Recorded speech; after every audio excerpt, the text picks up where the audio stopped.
CNAPP, or a cloud-native application protection platform, is an integrated suite of tools for cloud-native apps that aims to help organizations manage cloud app risks and identify and respond to threats. Today on the Tech Bytes podcast, we talk with sponsor Fortinet about its CNAPP offering and how it integrates CNAPP for unified security across your cloud and on-prem operations. Our guest is Tony Karam, Product Marketing Director at Fortinet.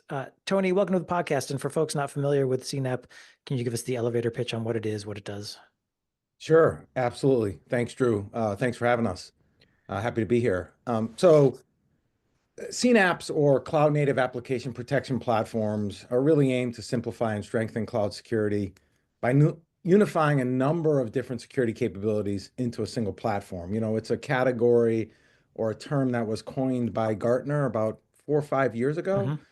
Mm-hmm. It started out with combining what was traditionally known as workload protection or workload protection platforms, looking for vulns in runtime, and security posture management, so looking for misconfigurations within cloud services. Okay. So it really started with combining those two sets of capabilities, but again, it's evolved since then for sure. So what has it evolved into? What are we getting in a full CNAPP portfolio? Oh, there's a number of capabilities. Today, it includes both of those capabilities. It includes identity security protection around something called cloud infrastructure entitlement management. So managing the permissions or privileges of what are called cloud principal identities within places like AWS and Google Cloud and Azure. It also encompasses code security, traditional application security capabilities Okay. like software composition analysis. So looking for vulnerabilities in third-party and open source code. It includes API security as well, and in other things like attack surface management or attack path analysis. So again, I think there are probably no less than 40 or 50 capabilities, Wow. of which 10 are defined as critical. Those are the ones I basically defined as being core or critical. Okay. Tony, Fortinet brought Yep. CNAPP capability into your portfolio via an acquisition, right? So I believe that's right. So tell me if I'm correct, and then why? What was the big driver? Ethan, that's definitely correct. I actually came over. I worked at a company called Lacework. Lacework was acquired by Fortinet around 5 or 6 months ago, and we relaunched our CNAPP called Fortinet Lacework FortiCNAPP just a few months ago. It allows adding CNAPP or Lacework FortiCNAPP allows Fortinet to extend its security coverage from what's been traditional network-based protection to a comprehensive platform for cloud native security, really to help customers address modern architectures, modern cloud architectures that use things like containers and Kubernetes and serverless functions, giving them runtime protection. Again, we talked about security posture management, especially for customers that are cloud first or cloud forward across multi and hybrid cloud deployments. You can think about also Fortinet has a portfolio of cloud security solutions. So FortiSASE helps customers secure access to SaaS-based applications, right? So cloud applications. FortiGates help them block malicious traffic to private and public clouds. FortiAppSec helps protect web applications and APIs. And now Lacework FortiCNAPP helps them actually secure cloud native applications from what we call code to cloud. So to the left of boom and to the right of boom, right? For the security practitioners out there. Boom being an incident. Exactly. Okay. Exactly. So this raises the question then, do I really need a separate platform for cloud native environments? Because I can deploy firewalls and IPS in the public cloud. I can run vulnerability scans, et cetera. Yeah, I mean, you can do all those things. Traditional tools, though, really lack some of the capabilities required for cloud native environments. It's really the scale and the speed at which cloud moves. Cloud's very dynamic, right? Very ephemeral environment. A simple cloud deployment can have hundreds, if not thousands, of cloud infrastructure services, all sort of tethered together, right, to provide some of this advanced capability or functionality that it provides. I mean, there are really some basic, just really differences between, setting up security on-prem and managing on-prem environments versus in the cloud environments. I mean, there is no real perimeter in the cloud, right? We've heard identity is really the new security perimeter in the cloud. And that's true because there really are no physical constraints that you would think of in traditional on-prem worlds like firewalls and routers and other security devices. Also, the rate of change is exponentially greater in cloud than it is on-prem. That just has to do with the nature of the infrastructure, right? Physical hardware needs updates and manual configuration. On-prem and in the cloud, it's really just a bunch of APIs and commands that really don't take much time at all. And then, lastly, for folks, there's this difference of who owns security and risk management in the cloud. It's cloud. So managing environments like AWS and Azure and Google Cloud, they all have a shared responsibility model. So cloud service providers are responsible for securing the infrastructure itself or those services themselves, and customers are responsible for ensuring they securely use those services or infrastructure. Also, cloud security is a team sport, very much so. It democratized security, and developers, everything in the cloud is code. So developers are playing an increasingly important role. You said a lot there, Tony. One of the things I want to dive into is ephemerality, the change. So you cited Kubernetes as a possible platform upon which containers are being launched and so on. Okay, right. That environment can change dynamically, containers being stood up and shut back down, quick life cycles. Are we saying that the Fortinet's CNAPP offering is aware of what's going on within a Kubernetes cluster and can dynamically keep policies tweaked to protect what's going on? Yeah, absolutely. Ethan, you touch on a great point. And one of the really powerful capabilities within Lacework FortiCNAPP is our ability not to rely on rules.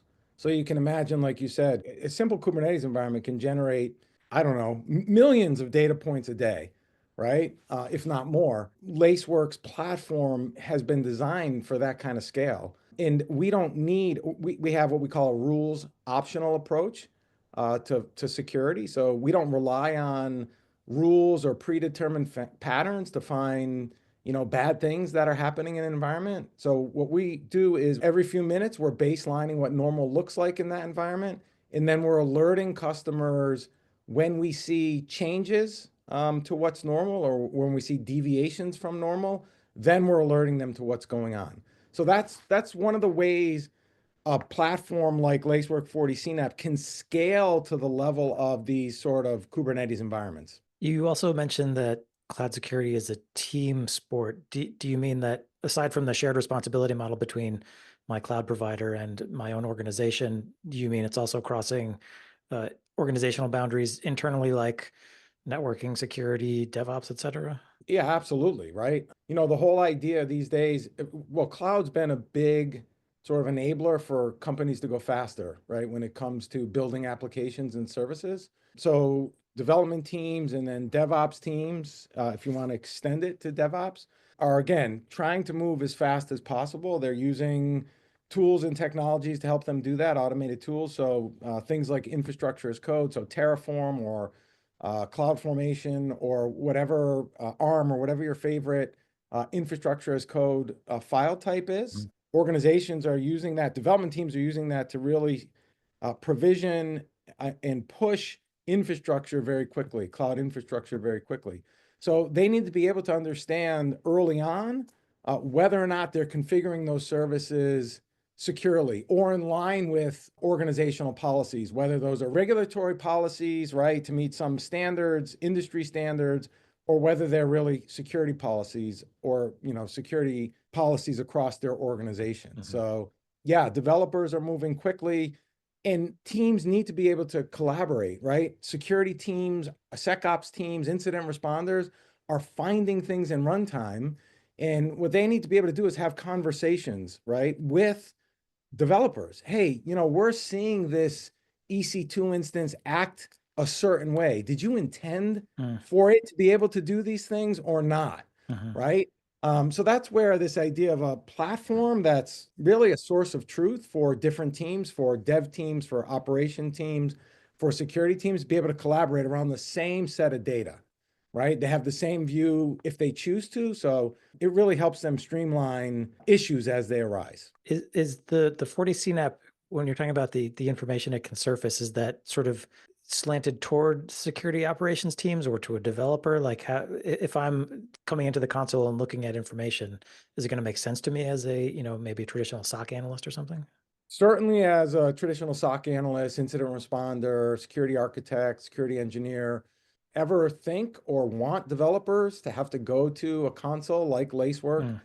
FortiCNAPP, right, to understand what's going on. So that's why, we're Lacework FortiCNAPP is tightly integrated into the workflows and tool chains that development teams use already. So we have native integrations with tools like GitHub, GitLab, Bitbucket. So we're constantly scanning code as it lives in repositories, Mm. surfacing vulnerabilities, misconfigurations. We're automatically populating pull requests with comments so that developers have that information, as they're committing code. We're also allowing them to securely develop code even earlier in the process. So we have a number of plugins or integrations with IDEs like VS Code. So as they're writing code, they can find and fix things like vulnerabilities or misconfigurations. So one of the things I mentioned in the intro is that one of the goals that Fortinet had is to kind of unify sort of on-prem security operations and cloud security operations. Is FortiCNAPP tying into the broader Fortinet landscape or security operations landscape? It is, and I think that's really one of the advantages and one of the great benefits of, a company like Fortinet having a CNAPP, a leading CNAPP in its portfolio of capabilities. Look, anytime you ask over the past 5 years, if I asked a CISO or a security practitioner on this, what do they need? What's their biggest challenge? They say visibility. They need more visibility and insight. Mm. But sort of to what extent, right? I mean, so that's of course necessary. You can't protect what you can't see. But what today teams are begging for and ultimately need is the ability to fix the things tools like FortiCNAPP finds, right? It's okay, help me fix these risks or these threats inside my environment. Lacework FortiCNAPP has a unique capability called composite alerts. So think about, all of the different alerts a platform could fire off, from critical alerts all the way down to just low-level signals. So we're automatically correlating all of those alerts together into a single high critical, what we call composite alert, which identifies things like the use of compromised credentials within an environment. And, Lacework FortiCNAPP uses a combination of things like behavioral analytics, anomaly detection, in-house threat intelligence, and even threat feeds from some of the cloud service providers Mhm. to detect those types of active attacks. One of the benefits is we can detect those attacks. Now, how can teams contain, block, or remediate those? That's where we tie into the Fortinet security fabric. So we've already tied into products like FortiSOAR. So it enables teams to streamline the blocking or in remediation of these active runtime threats using FortiSOAR automated playbooks. Certainly, in the future, you could extend that to other risk-related findings like excessive permissions or privileges, so teams can get to um, a privilege, least privilege, right? So they can toe the line for least privilege access. Also, you can think about some of the other capabilities in the Fortinet portfolio that are tied to the fabric. So FortiDLP, right? So data classification. Why is that important? Well, if we're looking at attack posture management or attack path analysis, not only is it good to see which databases are exposed to the internet, but it'd be really great to understand what data is in there and whether that data is sensitive or not. Similarly, with things like FortiCASB and FortiCNAPP together, teams can have a holistic view of user behavior within their environment. Of course, FortiGates or next-gen firewalls can be used to block malicious traffic, and then FortiSIM correlating FortiCNAPP data for enhanced cloud-native security telemetry. So there's a number of different touch points. Now that we're attached to the fabric, again, it allows teams to streamline security operations, right? It brings that cloud intelligence basically to the fingertips of all these other capabilities and products, which is essential for organizations, right? So they don't have to treat cloud security as some separate thing. It's been integrated now into everything they do. Okay. Another thing that's been treated as a separate thing by a lot of shops is DevOps. So I've got a bunch of unique tools and unique processes going on in there. Can I apply FortiCNAPP to my DevOps stuff? Yeah, yeah, Ethan, absolutely. Good question. It's one of the newer capabilities within the Lacework FortiCNAPP platform. Again, we think everything should be treated the same way. You shouldn't have code security in one group and in one bucket and then cloud security in another. It's just one continuous life cycle, one application life cycle from code to run basically, right? Or from code to cloud. So Lacework FortiCNAPP has a number of code security capabilities. We automatically evaluate third-party libraries and open source libraries for known CVEs and vulnerabilities. We're dynamically building SBOMs so teams can have good visibility into their software supply chains. We have some pretty interesting SAST or static application security capabilities for interrogating first-party code or code that your developers own and maintain. And then, of course, we talked about infrastructure as code as part of that. The nice thing about a solution like Lacework FortiCNAPP is we're not just relying on integrations within pipeline tools like Jenkins or GitHub Actions, because that can disrupt pipelines, and folks really don't like that, quite frankly. So we've built FortiCNAPP to natively integrate again with GitHub, GitLab, Bitbucket. It can automatically discover repos, which is great because security teams are always like, well, I didn't even know those repos existed. Automatically scan them, and then, like we said, provide the relevant feedback for them. Tony, that wraps up our time, but I feel like I've got a much better understanding of what CNAPP is and how it fits into the Fortinet portfolio. But if people want to get even more information, where would you send them? Sure, Drew. They can go to fortinet.com/products/FortiCNAPP. There's a plethora of documents and videos. They can learn all about CNAPP in general, and of course, learn about the advantages of Lacework FortiCNAPP. All right, that's fortinet.com/products/FortiCNAPP, CNAPP. We will also have that link in the show notes that accompany this podcast. Tony, thank you for being here and joining us for this conversation. And thanks to Fortinet for being a longtime sponsor of Packet Pushers. We do appreciate it. And thanks to you for listening. If you like this episode, you can find it and many more fine free technical podcasts along with our community blog at packetpushers.net. We've got a ton of videos up on YouTube. Just search Packet Pushers for your learning experience there. You can also follow us on LinkedIn, hear us on Spotify, and if you would, leave us a rating on Apple Podcasts. And last but not least, remember that too much networking would never be enough.